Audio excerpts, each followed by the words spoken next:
Mamaya nga po ang Game 2 ng PBA Philippine Cup Finals. TNT Tropang 5G versus San Miguel Beerman. Mamaya po yan 7:30 p.m. sa Inares Center sa Antipolo. Hawak po ng TNT ang bentahe matapos nga pong manalo po sa Game 1 nung Miyerkules. Pero hindi raw po kontento si TNT head coach Chot Reyes dahil nga sa bagamat nanalo, nabura ang 19 na puntos na kalamangan ng tropa noong Game 1. Para ho naman sa San Miguel, abay sabik sila makabawi. Siyempre, nauna pong sinabi ni Beerman head coach Leo Austria na kailangan pong mas maging maganda ang performance ng kanilang bench para nga magka-chance po sa panalo. Mapapanood din po ang laban na yan sa PBA Rush, RPTV, Pilipinas Live App at ang YouTube channel po naman ng One Sports.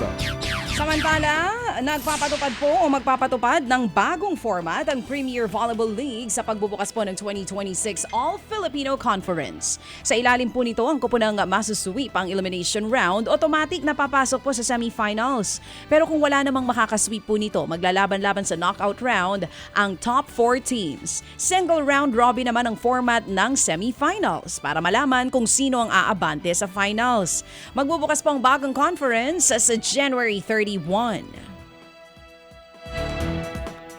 Patuloy po naman ang pagkamada ng ginto ng Team Pilipinas sa ASEAN para po sa Asian Games, sa Asian Para Games sa Thailand. Dumagdag po sa hakot ng Pilipinas si King James Reyes na naghari po sa men's 1,500 meter T46 ng Para Athletics. Gumawa rin po ng bagong record si Reyes matapos sa loob lamang ng 4 minutes and 17.93 seconds. Mas mabilis siya ng halos 7 segundo sa dating record.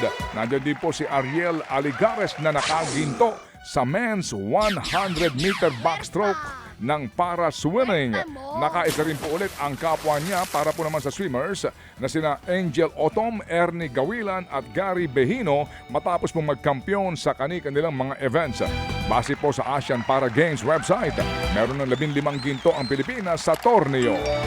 Samantala, matapos pong matagumpay na simula, bigo kahapon ang Pinoy Pool Icons na sina Efren Bata-Reyes at Django Bustamante sa WNT Legends Tournament. Natalo po si Reyes sa karibal na si Earl Strickland 11 racks to 6 para makapasok sa finals. Nakalusot naman po si Ralph Su kay Bustamante 11 racks to 10. Lamang pa noong una si Bustamante pero nabaliktad po siya ni Su Kai sa dulo. Sa kabila po nito, pasok pa rin sa final si Django Bustamante. Nice one! Meron po naman bago ng head coach ang UP Women's Volleyball Team ngayon pong UAAP Season 88. Kinuha po ng koponan ang veteranong Italian coach na si Fabio Menta.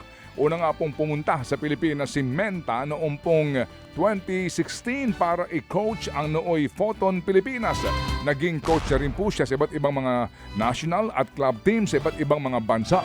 Sa ilalim po ni Menta ay tatangkain pong makabalik sa Final Four ng UP.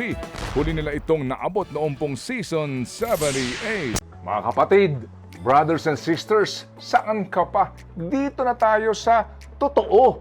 Dito na tayo sa True FM. Mga kapatid, mag-subscribe and follow po kayo sa social media accounts ng True Network PH. Yan po kami, hanapin nyo lang True Network PH, Facebook, Instagram, YouTube, TikTok, and podcast. Mapa Apple or Spotify man yan, mahahanap nyo kami. Lahat ng mga napapanood at napapakinggan nyo po sa programa, nasa social media accounts namin yan. So paano mga kapatid? See you sa social media!